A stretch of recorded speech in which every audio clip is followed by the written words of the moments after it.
to another episode of Discovering Lichens.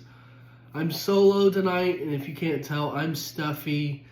Indiana weather is not treating us well, with it getting 80 degrees to 30 degrees, 80 degrees, 30 degrees. So my sinuses are all jacked. Nicole is not able to have a conversation at all right now. But we just love to get back into action and give you guys a video. It's been a couple weeks. It's been some crazy 2 weeks here.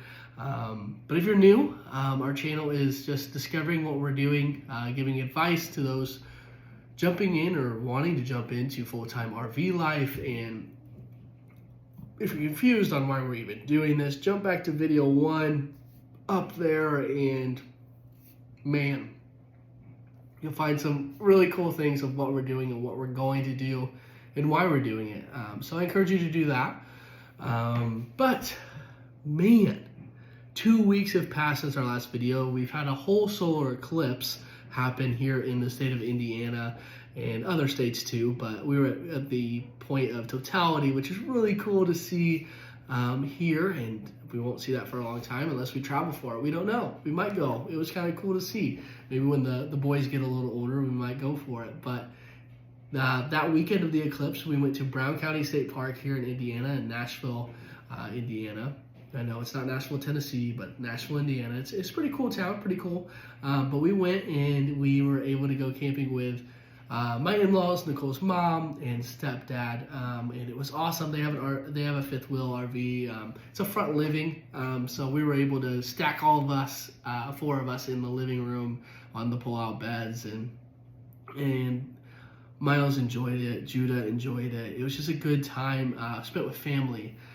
We ended up going to Hard Truth in Nashville, Indiana, and we had an amazing dinner, and it was just really cool. They had this awesome outdoor seating area where they have live music and some fun festivals and stuff in the summertime. So we're definitely going to go back down to Brown County this summer for a lot of those things that are going on. And Miles loved riding his bike, so I can't wait to just see what he does in this adventure Lichens, like what he does in this moment of RV full life and just outside and nature and just fully engulfed in what God's given us. And I'm excited to see him. He's really into Ninja Turtles right now, so he did this cowabunga and took off and lifted his feet up off the ground on his Strider bike and just went really fast down the hill and just loved every minute of it, laughing and enjoying it all, and it was great. But yeah, we just had a great time camping. And then what happened after that is we got back, and then on that Monday we cleaned our house, and that Wednesday we had photos taken of our home, and then by that Thursday our house was listed, and Friday started showing. So we're like, man, this is a great sign. We can't wait. So many showings, so many things are going on. We're like, all right, we gotta stay out of the house. We gotta do this. We went to a park on the north side of Indianapolis. That was just so cool. And we just did all these fun things as a family, just being outside of our home because we couldn't be in it because of these showings. And Sunday came and we had a open house.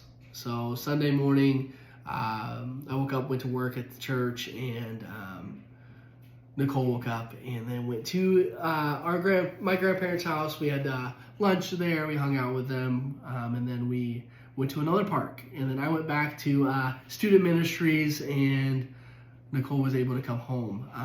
But by the time we got home, we ended up getting an offer we couldn't pass up. So that means, for those just wondering, we have an official date for our full-time RVing.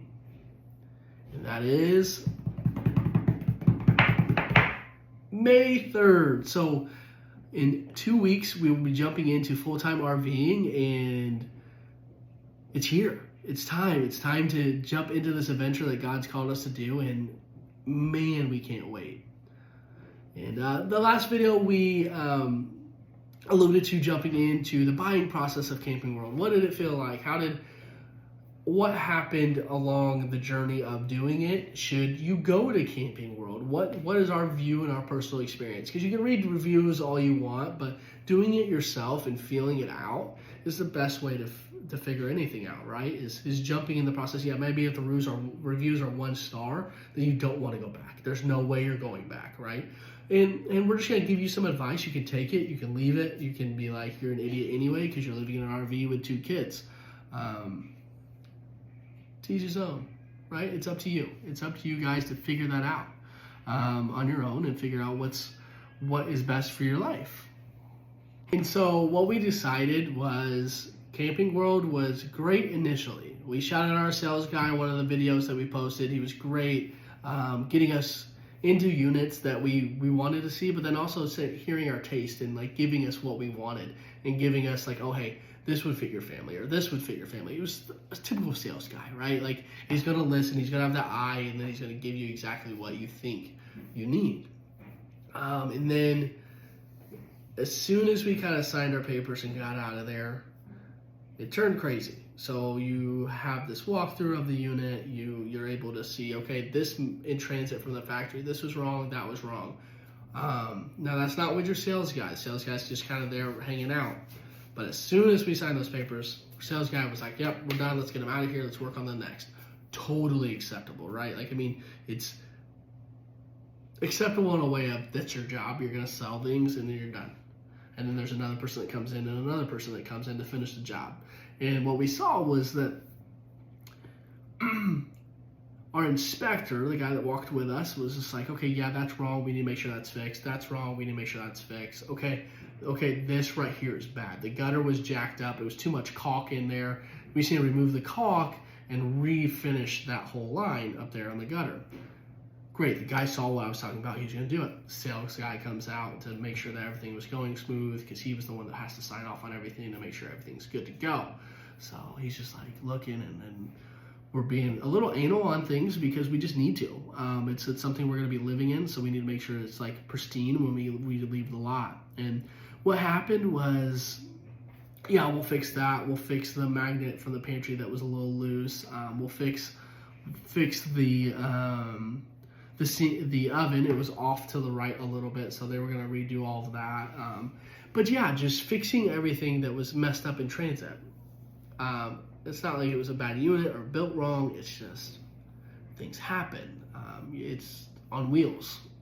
So you just got to be aware of it, and just got to focus in on, okay, I need this fixed before you leave the lot. And I think our inspector knew that too, and he didn't want us to leave with it bad. And the guys that were working on it were annoyed because we kept bringing up the gutter because they would just remove the caulk and that's it. Well, it was still way out of the unit. Like, you could see it bending, and it's just like, no, like, we just might as well need a new gutter line on it. Eventually they fixed it enough where it's like, okay, yeah, this is what it's supposed to look like. Doesn't look like the other side 100%, but at this point it is what it is. And they were a little upset and they were annoyed. You could tell, like, they were just like, all right, on to the next. We still have customers to deal with. Like, I don't know. But, like, we're customers too.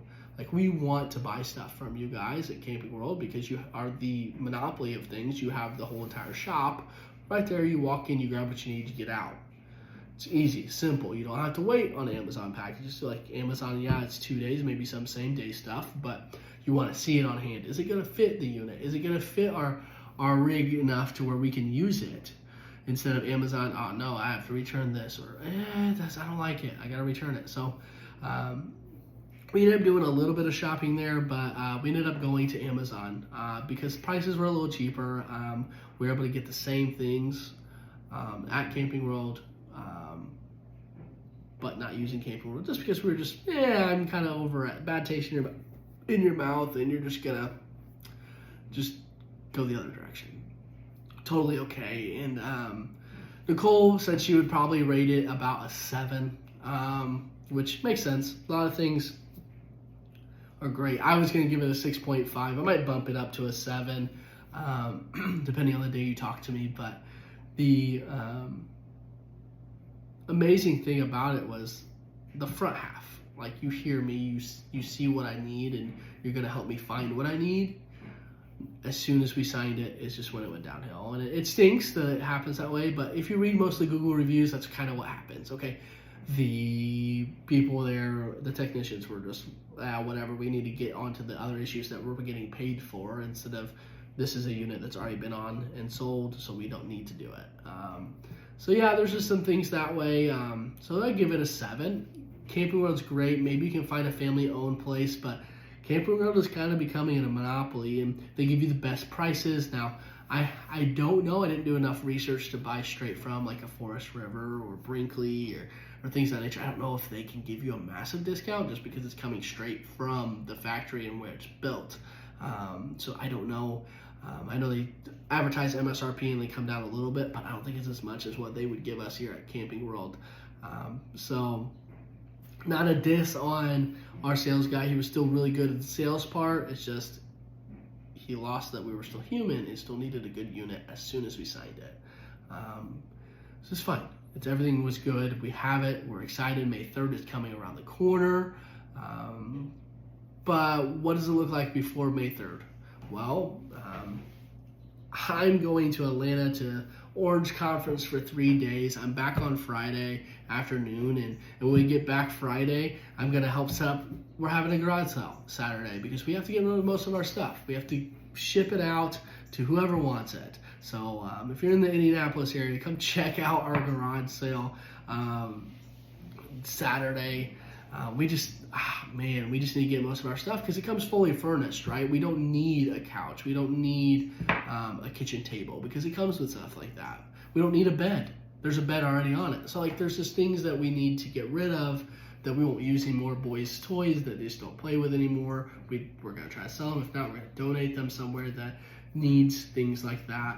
But yeah, that means our next video it's probably going to be a little delayed, but I think you're going to be excited to see it too, because that means it's going to be our first full video of us being full-time RVers.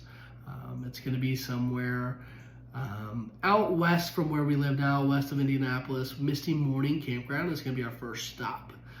So we're excited for that, and then we're going to be there until July, just because it's cheaper for us to go month to month there rather than here's a week and there's a week, and less hassle of picking up the rig and moving it and things of that nature. But we're excited. We can't wait. The boys are excited. Judah really doesn't talk yet, but every time we bring up camping or going to the camping store or finding stores that will have things, or we're looking up something to buy for the camper, Miles is like, when's camping? And he tries to like negotiate how many days we have left. Oh, I want to go tomorrow. And it's like, no, we can't, buddy. Like, we got to make sure that everything's set at the house yet before we go. And he gets a little sad knowing that like he won't have his trampoline anymore. He won't have his swing set in the backyard, but he does know that he gets a bigger backyard. He gets nature. He gets the hikes, the just sitting outside more, because that's what we have to do. It's going to be an exciting journey, and our fifth wheel is going to be so fun. So Nicole wanted to make sure that to let you guys know, a tour is coming soon. We're going to give you a full inch by inch, centimeter by centimeter tour of our fifth wheel, and we can't wait to show you guys it. And some of our family haven't seen it yet, and they're excited to see it and see our journey, and we're excited to share our journey with you guys. So don't forget to like and subscribe this video, push it up, and hit subscribe so that way you can get notified when our video posts. But look out Friday on our YouTube Shorts. We're going to be posting a lot more of those here now that we're getting closer and closer to selling our home and doing more adventure things. So Shorts will be kind of where we're posting a lot more with a quicker turnaround than sitting down and actually doing a video of length. But we're excited to see this journey, and we can't wait to catch you guys later. Hope you guys have a great week. Until next time.